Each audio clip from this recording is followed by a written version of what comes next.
Бүгінгі біздің сабағымыздың тақырыбы Астана қаласы мәдениет орталығы деп аталады. Оқу мақсаты оқылым стратегияларын қолдану, комментарий жасау, іріктеп оқу, рөлге бөліп оқу, әлеуметтік, мәдени, ресми, іскери тақырыптарға байланысты диалог, монолог, хабарландыру, жаңалықтарды жазып, көтерілген мәселені талдау, мәтіндегі орфографиялық және пунктуациялық қателерді сөздіктерге еміне ережелеріне сүйене отырып түзету, редакциялау. Балалар, мына суреттерді сөйлетіп көрейік. Бұл суреттерде сіздер нені көріп тұрсыздар? Бұл суреттерде біз театрдың суреттерін көріп тұрмыз. Қанекей, театр туралы ойымызды ортаға салайық. Театр дегеніміз не? Оның адамға пайдасы қандай? Театрдың қандай түрлері бар? Мәдениет дегеніміз не? Мәдениет пен театрдың бір-біріне байланысы бар ма? Осы төңіректе ойымызды ортаға топтастырып, пікірімізді айтайық. Балалар, театрдың да бірнеше түрі бар. Опера, балет, драма театр, музыкалық театр, жастар театры, қуыршақ театры, жасөспірімдер театры, кино театр, балалар театры.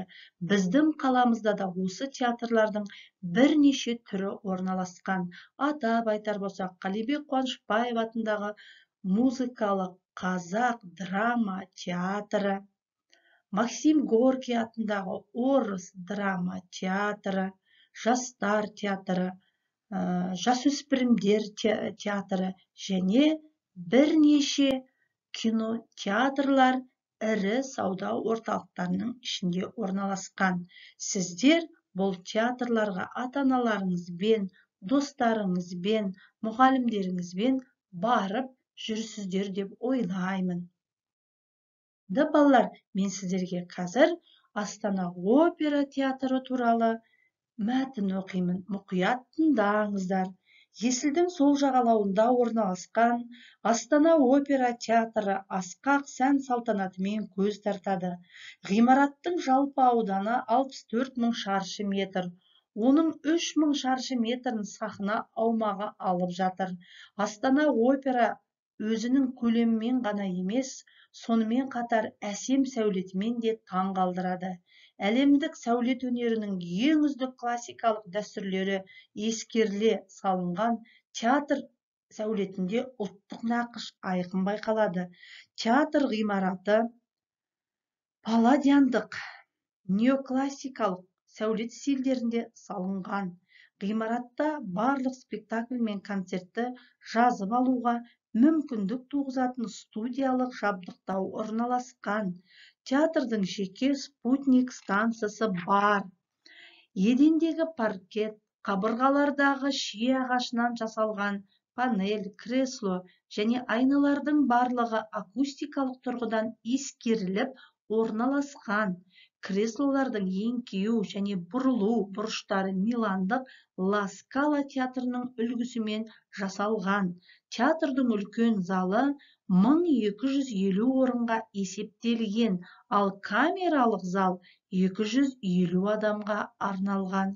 2013 жылдың 21 маусымында театр өзінің алғашқы маусымын Мұқан Төлебаевтың атақты туындысы Біржан Сара операсымен салтанатты түрде ашты. Сол жылдың күзінде театр әлемдік тұсаукесерін өткізіп, Пьер Луиджи Пицци қойылымындағы Вердидің Аттила операсымен халықаралық қауымдастыққа таныстырылды. Қазір театр репертуарында Жұбанов, Хемиди, Абай, Брусиловскийдің Қыз жібек, Бизенің Кармен, Пучинидің Тоска, Богема, Мадам Баттерфляй, Вердидің Аида, Травиата опералары, Прокофьевтің Ромео и Джульетта, Асафьевтің Бақшасарай бұрқағы, Минкустың Баядерка, Дон Кихот, Жардың Париж Құдай ана соборы, Чайковскийдің Ұйқыдағы ару, Аққу көлі Щелкунчик балеттері бар.